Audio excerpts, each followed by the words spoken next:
bolo Aminata Kanakasi de Kula Naminata Jombeni Yelilo ala bolo Aminata Oh yeah la la la la la la la Aminata la la la la la la la Aminata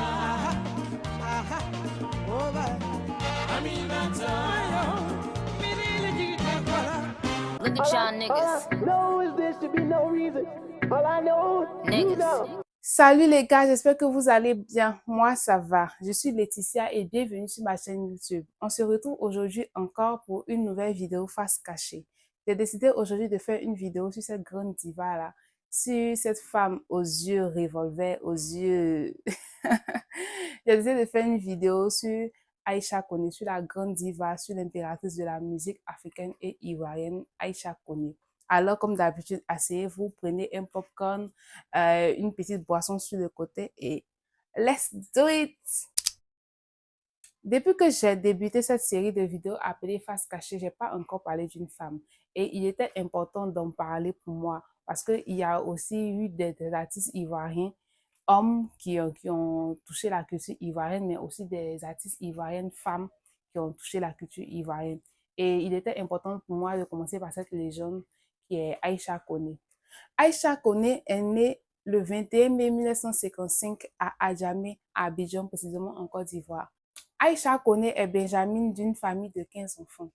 Elle a eu une éducation assez stricte avec sa mère, mais elle était plutôt un enfant calme et bon, par moments, elle était un peu turbulente. Et sa famille ne voyait pas d'un bon œil dès le départ qu'elle soit chanteuse. Parce que eux, dans la culture malinké mandé, les chanteurs, on les appelle les griots. Et dans leur famille, il n'y avait pas de griots, il n'y avait pas de chanteurs. Et ses parents ne voulaient pas qu'elle soit chanteuse. Donc au départ, ses parents étaient vraiment, ils n'étaient pas d'accord pour qu'elle chante. Koné est la benjamine d'une famille de 15 enfants et est originaire de Gbon, au nord de la Côte d'Ivoire. L'éducation, c'était très strict avec ma maman. Ben, une enfant calme, j'étais quand même turbulente par moments parce que il y a mon côté d'enfant gâté, j'avais mes caprices. Dès son plus jeune âge, Aïcha a l'amour de la musique. Mais pour ses parents, il était hors de question que les benjamines embrassent une carrière musicale. Dans ma famille, il n'y a pas de musiciens. Chez nous, dans le Mandé, c'est les griots qui ont droit à ça. Ils ne pouvaient pas accepter que je fasse un métier de ce genre-là. Son rêve devient réalité lorsque, pour les fêtes de fin d'année de son école, elle répète avec ses amis chez M. Amédée Pierre. Et lors des répétitions, lorsqu'elle a chanté, M. Amédée Pierre a été stupéfait par sa voix et l'a invité à son restaurant le samedi qui a suivi.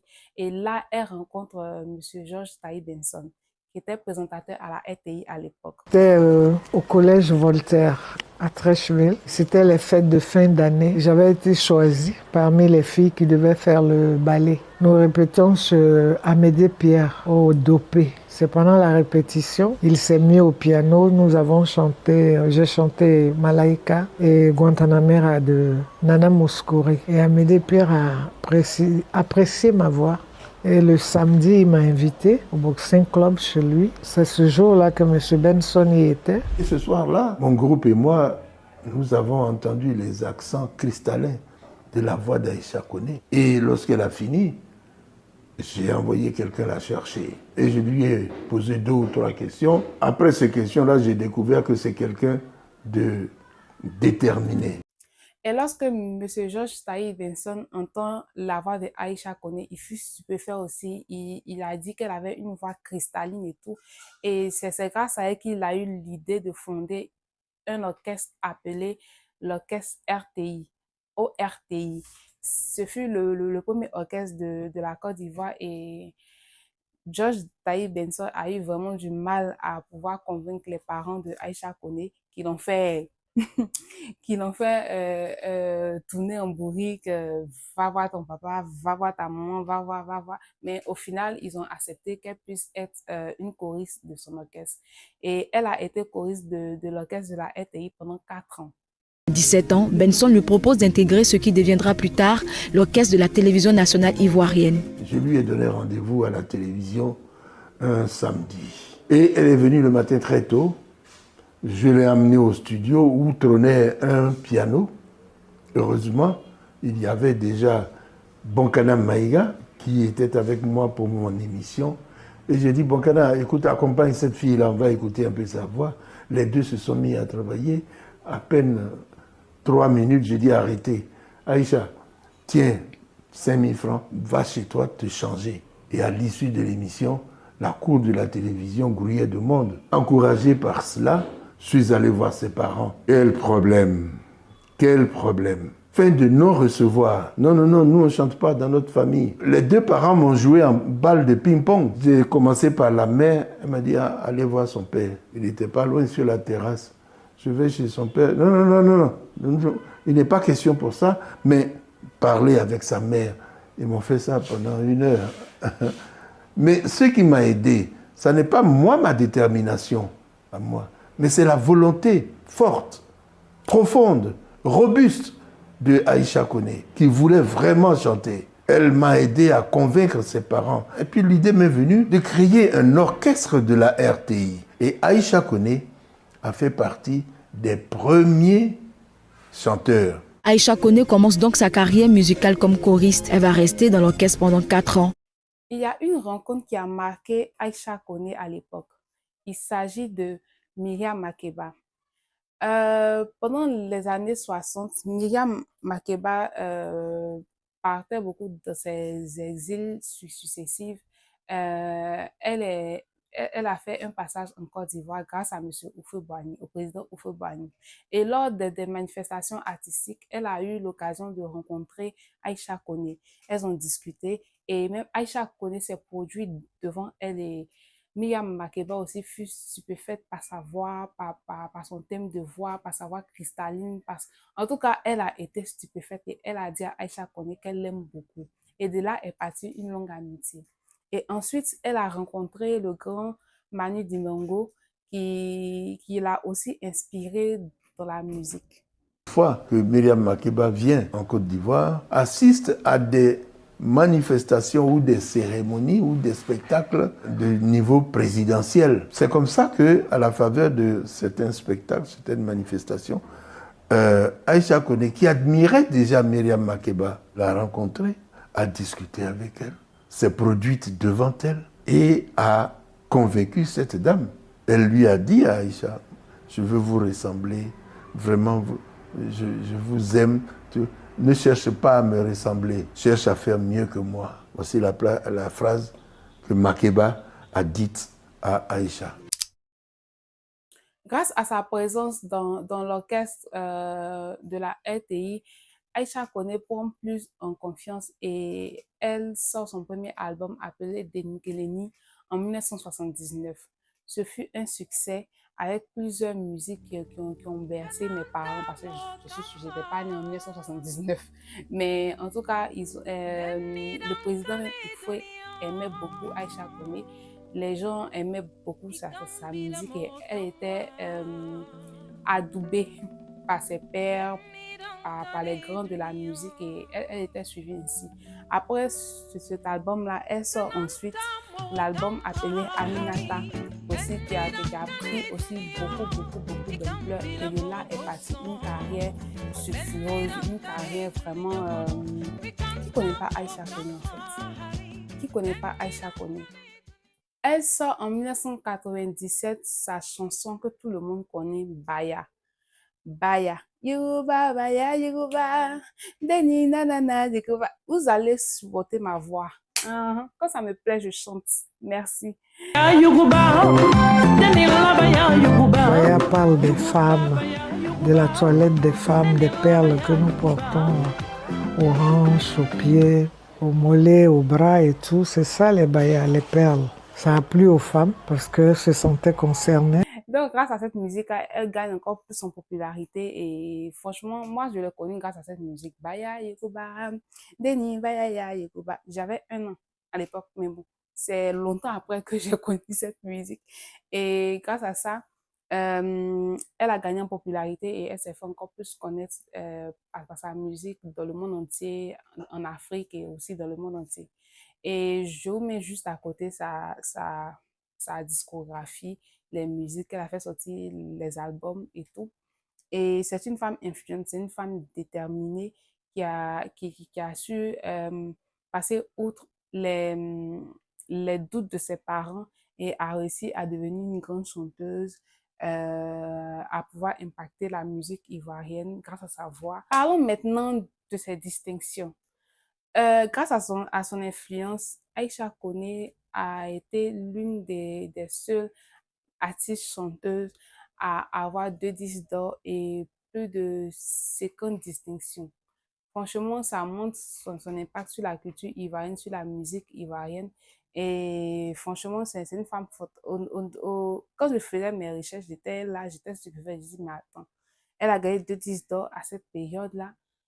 C'est que vraiment, elle était, je veux dire, elle était remarquable, quoi. Sa musique était remarquable partout et tout, malgré que elle chantait en bambara, en sénoufo, puisque c'est pas tout le monde qui comprend cette musique-là, qui comprend les paroles et tout, mais elle a réussi à toucher un grand nombre de personnes et même à gagner euh, 2 disques d'or. C'est vraiment, vraiment, vraiment, vraiment grand et je suis contente de pouvoir parler d'elle aujourd'hui. Aïcha Koné est une artiste engagée. Elle a toujours été proche des hommes politiques de la Côte d'Ivoire, de son Excellence M. Houphouët-Boigny jusqu'à M. Laurent Gbagbo. Mais elle a surtout été proche de M. Laurent Gbagbo parce qu'elle partageait ses idéaux politiques et elle défendait tout ce qui était en rapport avec le bien-être des Africains et des Ivoiriens. Comme elle le dit, c'est une panafricaine. Et étant proche de ces hommes-là, elle arrivait à faire passer ses idéaux, à défendre ses idées, ses combats. Et lors de la crise électorale de 2011, elle exile en Guinée où elle organise ses 30 ans de carrière. Tout se passe bien là-bas et même elle a fait 9 ans en Guinée en exil. Elle revient en Côte d'Ivoire en 2019. La diva est connue pour ses prises de position politiques, notamment son attachement à l'ex-président ivoirien Laurent Gbagbo. Laurent Gbagbo, c'est un monsieur, un grand homme que je soutiens par rapport à ses idées. Quelqu'un qui voit une Afrique unie. Il a une vision de l'Afrique que je partage, comme pas mal de chefs d'État jeunes qui commencent aujourd'hui. En mai 2011, suite à la crise post-électorale, Aïcha Koné quitte la Côte d'Ivoire. Tout allait bien, mais c'est juste qu'après la guerre, vous savez, il y a d'autres qui ont perdu des sœurs, des frères, des enfants. C'était vraiment triste. Et donc, il fallait, je pense, changer un peu d'air. Et c'est en Guinée-Conakry qu'elle va s'exiler pendant 9 ans avec son dernier fils. La Guinée m'a très bien accueilli. C'est là-bas où j'ai eu l'occasion d'organiser mes 30 ans de carrière. Tidjani était World Music et c'est eux qui m'ont baptisé, qui m'ont donné le nom de Maman Africa. En 2019, elle rentre en Côte d'Ivoire, mais elle n'abandonne pas la politique. En août 2024, elle sort une musique appelée AES qui met en lumière le combat des différents chefs politiques du Mali, du Niger et du Burkina Faso sur la liberté de leur peuple et leur combat en général. Et je pense que ces musiques qu'elle a fait sortir pour les soutenir ont été un peu mal vues par des gens qui la critiquaient, qui disaient qu'elle était contre le pouvoir en place, le pouvoir de son excellence, monsieur Adaman Ouattara. Mais elle a toujours dit que non, qu'elle faisait juste ces musiques-là pour pouvoir soutenir ses idéaux politiques et rien d'autre. Et en 2022, elle a sorti la musique pour soutenir le président du Mali. Et voilà quoi. Elle a toujours été là pour pouvoir revendiquer ses droits, ses idéaux, pour pouvoir dire ce qu'elle pense de la politique. Et comme elle est proche des différents chefs politiques, des différents président, je pense qu'elle est assez légitime pour faire ce genre de musique-là, mais bon, ça ne plaira pas à certaines personnes et c'est toujours comme ça. Tu peux pas te faire aimer par plusieurs personnes, mais grâce à ça, elle est reconnue en tant qu'artiste engagée, en tant qu'artiste panafricaine et je pense que c'est tout à son honneur en fait. Aïcha Koné rentre en Côte d'Ivoire en 2019 et n'abandonne pas la politique. En août 2024, elle sort un titre intitulé AES en hommage au régime militaire du Mali, du Burkina Faso et du Niger. Avant ça, en 2022, elle sort des singles intitulés Assimi Goïta, Ibrahim Traoré et en 2024, Abdourahmane Tiani. Beaucoup de personnes pensent que ma mère n'aime pas le pouvoir actuel. Soutenir l'AES par rapport à l'indépendance de l'Afrique ne veut pas dire qu'elle a un problème particulier avec son excellence ou le pouvoir actuel. Je ne peux pas faire une face cachée sans parler de polémique. Et je vais donner la polémique la plus récente parce que déjà même étant une artiste engagée et proche des hommes politiques, elle est déjà assez controversée. Mais bon, la polémique la plus récente, c'est celle avec Afou Keïta. Aïcha Koné a fait une déclaration concernant le problème qu'a eu Peter 007, l'activiste, le cyberactiviste sur Facebook, lorsqu'il est venu en Côte d'Ivoire et il s'est fait arrêter par la police et il s'est fait incarcérer parce qu'il a tenu des propos assez dérangeants pour le pouvoir en place. Et elle s'est sentie blessée. Étant une mère, elle s'est sentie à la place de la mère de Peter 007 et a voulu l'aider. Et en cela, elle a fait une publication pour demander pardon au président Ado pour qu'il libère les anciens prisonniers qui sont incarcérés de manière illégale, si on peut dire, et aussi Peter 007. Et Afou Keïta a fait une autre publication de son côté pour dire qu'elle n'est pas d'accord, je crois, et pour dire que Ado, c'est son papa, nanana. Et Aïcha Koné s'est sentie un peu blessée par rapport à ça, puisque la mère de Afou Keïta, c'est la meilleure amie de Aïcha Koné. Et donc, pour ce lien-là qu'elle a avec sa maman, ça l'a beaucoup touché que Aïcha Koné fasse cette sortie-là, suite à sa publication.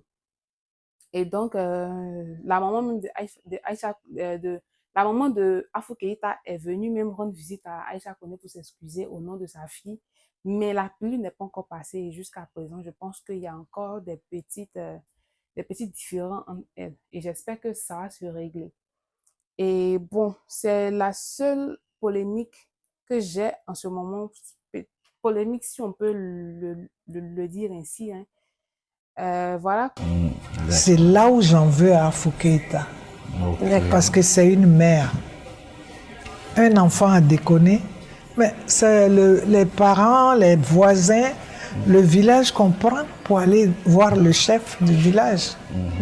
Mais une mère qui se met là pour dire oui, c'est mon papa, mon père Ado. Non, Ado même vous demande pas ça. C'est pas humain pour une femme. Là, Afou m'a déçu. Parce que c'est pas à elle que j'avais adressé le pardon, c'est au président Alassane Ouattara.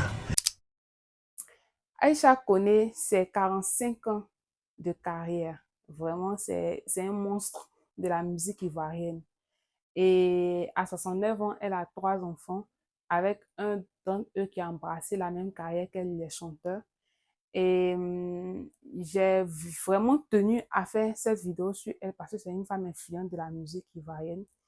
Et je connaissais juste Baya Yougouba et je voulais en savoir plus sur elle, sur son parcours, sur son impact sur la culture ivoirienne et savoir que c'est une panafricaine qui défend les idéaux politiques auprès des hommes politiques. Ça m'a vraiment touché, ça m'a plu, ça m'a touché par rapport, surtout aussi, puisque je viens de faire une vidéo sur Afa Blondy qui est aussi un artiste engagé. Et savoir qu'elle aussi, elle était une artiste engagée et tout, ça m'a beaucoup plu. Peut-être que les idéaux qu'elle prône ne plaisent pas à certaines et elle sera toujours critiquée pour ça, mais je pense que déjà être artiste et pouvoir dire haut ce que les gens pensent bas, c'est grand en fait, c'est grand. Et pour moi, ça m'a fait plaisir de découvrir cette facette-là d'elle. Et vraiment, elle a tout mon respect. Et voilà quoi. C'est tout. J'ai voulu faire une vidéo sur une dame, une grande dame de ce pays et j'en ressors vraiment enrichie. La vidéo n'est pas assez longue parce que il y a pas, c'est pas qu'il n'y a pas grand chose à dire sur elle, mais je me suis limitée qu'à là, quoi, à juste son parcours, à juste comment elle est devenue, comment elle a été adoubée par ses pères et par les peuples ivoiriens, par les peuples africains en général. Et voilà. J'espère que cette vidéo vous aura plu. N'hésitez pas à partager, commenter et activer la cloche de notification. Surtout, commentez le prochain artiste dont vous aimeriez que je parle, que ce soit une femme ou un homme. Vous me le dites et je vais faire des recherches pour pouvoir faire une nouvelle vidéo face cachée sur elle. Mais déjà, je veux continuer dans les anciens, genre les papas. Autant de notre papa, j'ai fait Alpha Blondy, je vais faire Aïcha Kono aujourd'hui. Et voilà, mais oui, je sais pas. Dites-moi en commentaire qui vous aimeriez que je parle. Et je voulais vous informer que désormais, je vais faire sortir des vidéos que les dimanches. Parce que je reprends les cours à l'INSAC bientôt et je peux pas, franchement, ça sera difficile pour moi de allier INSAC, YouTube et aussi mon travail en tant que danseuse de rumba. Donc, j'ai trouvé un juste milieu et c'est fait sortir une vidéo une fois par semaine, les dimanches à 18h. Ça sera surtout aussi des faces cachées, des vidéos faces cachées. Il y aura souvent des vlogs. Et aussi, Titi Inside revient bientôt. Donc, n'hésitez pas à vous abonner pour pouvoir recevoir des notifications à chaque fois que je vais faire sortir une vidéo. Et la vidéo du dimanche prochain sera une vidéo face cachée aussi sur un autre artiste ivoirien. Merci de me suivre, merci de me supporter. Bienvenue aux nouveaux abonnés. N'hésitez pas à commenter, à me parler, à me donner des informations aussi. Et voilà. Bisous, bisous. Baba ya yuguba, Daniela ya yuguba, yuguba ya yuguba.